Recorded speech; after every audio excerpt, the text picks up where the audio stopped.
cela dit, voici l'un des 6 morceaux, c'est bien ça, il en a trouvé 6. L'un des 6 morceaux, oui. L'un des 6 morceaux qu'il a trouvé, que M. Nart nous a apporté. Alors, l'un de ces morceaux, M. Velasco, je crois que vous l'avez également, vous avez eu des morceaux comme cela entre les mains. Enfin, tout au moins votre service, j'entends par là. Ben écoutez, à ma connaissance, je n'ai pas eu de morceaux de cette nature. Et si aujourd'hui, effectivement, je constate que l'un de ces morceaux peut être présenté à l'analyse, eh bien, je serais ravi effectivement d'effectuer les analyses sur cette affaire. 79.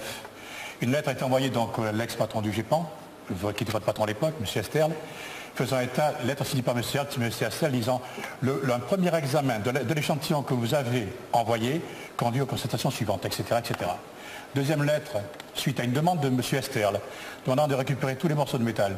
Pourquoi? Où sont-ils passés? Troisièmement, une lettre qui a été faite suite à la réponse de M. Esterle, en réponse du groupe qui s'occupait de la recherche à M. Gâteau, où on dit « Nous vous remercions pour votre lettre du 3 août et votre diligence a procédé à l'analyse de l'échantillon remis. » Alors que sont-ils devenus? Moi je pose la question au nom de M. Gâteau. On parle de la séance après, au nom de M. Gâteau. Que sont devenus les échantillons? Moi je vous envoyais plus la lettre recommandée. Il y en a combien entre les mains du... M. Gâteau en a ramassé 6. On a fourni 5 à M. Guy Capet.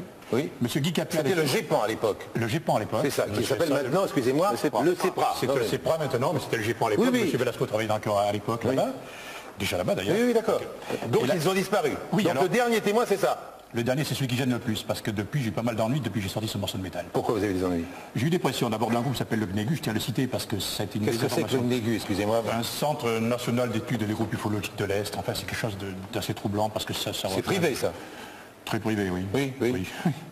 Et là-dessus, donc, j'ai écrit diverses lettres à M. Velasco, qui a envie de me répondre. Alors, chose troublante, j'ai envoyé 3 lettres recommandées. Je ne recevais même pas l'accusé de réception. Il a fallu que j'envoie une lettre en passant par le directeur du CNES. Dedans, il y avait une lettre pour vous. Et vous m'avez répondu ceci, M. Velasco. Donc il y a des preuves comme quoi le GEPAN a bien reçu les dossiers à l'époque. Et vous m'avez répondu ceci. Suite à vos différents courriers dans lesquels vous sollicitiez le CEPRA concernant une affaire ancienne datant de juillet 69, donc c'est 74, une petite erreur, mais c'est pas grave, j'ai le regret de vous signaler que je ne puis répondre favorablement à votre question à ce sujet. Par ailleurs, je souhaitais également vous signaler que le CEPRA n'est nullement tenu dans sa mission d'ouvrir ou de rouvrir les dossiers qui n'ont pas fait l'objet de procès-verbaux officiels par le biais des autorités chargées de recueillir les informations relatives au phénomène, au cas d'observation des phénomènes. Alors, M. Velasco, je vous pose la question. Si vous dites que ce dossier-là, on ne peut pas le rouvrir parce qu'il n'y a aucun groupement officiel qui s'en est occupé, que faisait le GEPAN à l'époque? Qui a fait les analyses à l'époque? Moi, je vous ai demandé qu'on rouvre les dossiers. Vous n'avez jamais voulu revoir le dossier. Écoutez, je n'ai pas retrouvé, bien sûr, je n'ai pas retrouvé dans les archives du GEPAN les résultats des analyses de ce morceau de métallique. Et vous ne me dites pas, vous me dites simplement que vous ne voulez pas revoir le dossier, c'est différent. Non, mais oui, mais c'est signé de ma main dans la mesure, si vous voulez, où je n'ai pas retrouvé officiellement les documents relatifs à cette affaire. Ceci étant, aujourd'hui, vous m'apportez un élément nouveau, qui est un morceau métallique, qui pourrait fort bien faire l'objet d'une analyse et d'une expertise. Moi, croyez-moi, elles ne sont pas très... Écoutez, ce que je peux vous dire, c'est que ce soir, je prends formellement l'engagement d'effectuer les analyses sur ce morceau métallique. Monsieur Velasco, le morceau de métal, c'est mon ombre, je le suis partout où il va. Ah bah écoutez, il y en a 5 qui ont disparu, je ne veux pas que le 6e disparaisse aussi, c'est le seul qui reste. Bah écoutez, ce soir, je pense qu'il y a suffisamment de gens qui nous écoutent. Témoins quand même qui pourront prendre acte de cette... À l'époque, les 6 morceaux s'est passé devant FR3, il y a quand même 5 morceaux qui ont disparu. Mais il suffit de fractionner celui-là. Exactement. Il suffit de fractionner, dit très justement, le avec une logique dans des absolue. conditions très précises, parce qu'on peut réchauffer le métal, donc ça peut changer certaines choses. Oui, enfin écoutez, là je pense que vous allez trouver un modus operandi, n'est-ce pas, pour pouvoir traiter un bout devant les caméras la prochaine fois, mais cela dit, on est d'accord que vous allez tenter de faire des analyses pour savoir un petit peu d'où vient ce métal et s'il est parfaitement terrestre ou bien s'il y a quelques mystères en quelque sorte dedans. Absolument. D'accord. Vous avez un morceau de quoi, monsieur, devant vous là? Ah ben écoutez, ceci est un morceau de métal qui était au départ un ovni. Oui.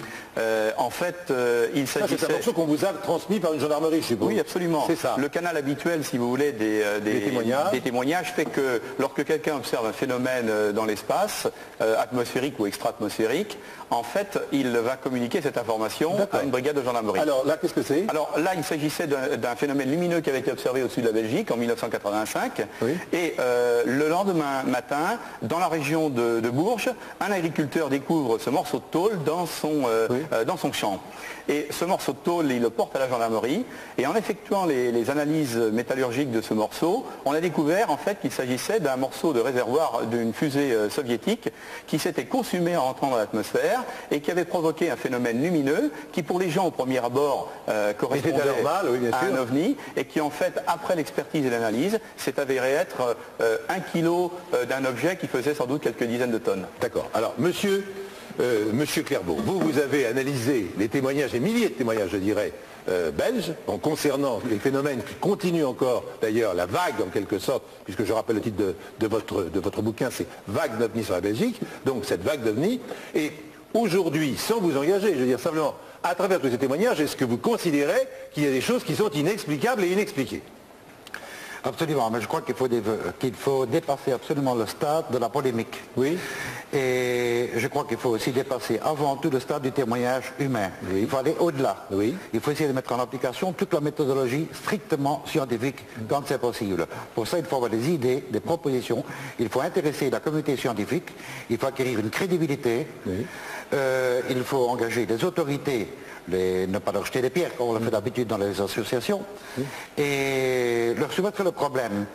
Je ne dirais pas qu'il faut mettre la pression, mais diplomatiquement, on arrive à un résultat. C'est ce qui est arrivé chez nous. Oui. Nous avons un dossier de près de 20 000 pages de rapport d'enquête fait auprès des témoins. Nous avons affaire à un phénomène qui présente toutes les caractéristiques d'un phénomène original, c'est-à-dire des plateformes qui ont un aspect, en tout cas jusqu'à présent, apparemment matériel, et qui ne semble en tout cas être sans rapport avec un engin artificiel connu. J'insiste, la nuance est importante. Donc, quand on tient compte de ces observations qui sont extrêmement rapprochées, il ne s'agit pas de phénomènes comme le 5 novembre où apparemment c'était extrêmement éloigné. Je parle ici de plateformes d'engins vus parfois à quelques dizaines de mètres, encore une observation il y a 2 mois, 6 mètres de distance. Oui. En vol stationnaire. 6 mètres. 6 mètres de distance, en vol stationnaire, avec absence de souffle en dessous de l'engin. Quand vous avez un objet en vol stationnaire, que ce soit un avion, un hélicoptère, n'importe quoi, il faut qu'il développe une position verticale égale au poids de l'engin. Il n'y a pas de souffle remarqué. Hein, les arbres ne sont pas en ballottage, rien de tout ça. Donc on a un phénomène qui est tout à fait original, qui sont des plateformes énormes, qui ont une épaisseur de 1 à 2 étages de maison, dans certains cas, qui ont 20 à 30 mètres généralement de côté, qui sont bien fermés, qui ne présentent pas de carlingue d'ailes, qui ont des phares dans le dessous de cette plateforme, des phares d'un diamètre énorme, décrits comme ayant 1,50 m à 2 mètres de diamètre, et une espèce de gyrophare rouge au centre. Caractéristique hautement étrange, je crois que l'indice d'étrangeté est un indice important, dans le sens où il permet d'éliminer les phénomènes de confusion, par exemple, et au niveau de ce gyrophare rouge central, eh bien, il y a un comportement qui est hautement étrange, qui quitte l'engin, un engin en vol stationnaire, il quitte l'engin, parfois il se fractionne, et parfois il vient à quelques mètres des témoins. Ceci est recouvert par des quantités de témoignages. Ceci sont des caractéristiques hautement étranges, il y en a toute une série, tout à fait inexplicables et incompatibles avec quelque chose de connu. Alors, pourquoi est-ce que cette enquête tout à fait remarquable menée par nos amis belges, pourquoi est-ce que finalement sur un certain nombre de phénomènes, parce qu'il y a eu des vagues comme ça en France, on en parlait avant l'émission, il y a eu plusieurs vagues, pourquoi est-ce que finalement ce genre de choses n'a pas été publié en France ? Eh bien écoutez, parce que tout d'abord le travail que fait donc le service officiel n'est pas un travail qui reçoit une publication sous forme d'un ouvrage grand public. Si, vous avez déjà écrit des choses, comme Jean-Claude Bourret, vous avez écrit OVNI, la science avance. J'ai écrit effectivement cet ouvrage justement pour montrer au public le travail qui est fait au niveau du CNES, à savoir que parmi les phénomènes qui sont analysés, je dis bien les phénomènes, il y a essentiellement la perception d'un phénomène physique qui, lui, peut être interprété de façon totalement différente, des phénomènes à caractère psychologique ou psychosociologique pour lesquels nous n'avons pas forcément la même sensibilité. Notre travail consiste essentiellement à mettre en valeur des phénomènes à caractère physique, que sont tout un ensemble de phénomènes naturels ou artificiels. Vous attachez moins au témoignage humain. C'est-à-dire que le témoignage humain, il a, je dirais, à la fois des avantages et des faiblesses, en ce sens que lorsque vous faites, par exemple, une enquête judiciaire, vous vous rendez compte de la difficulté qu'il y a à prendre en compte le témoignage humain. Nous allons parler dans quelques instants.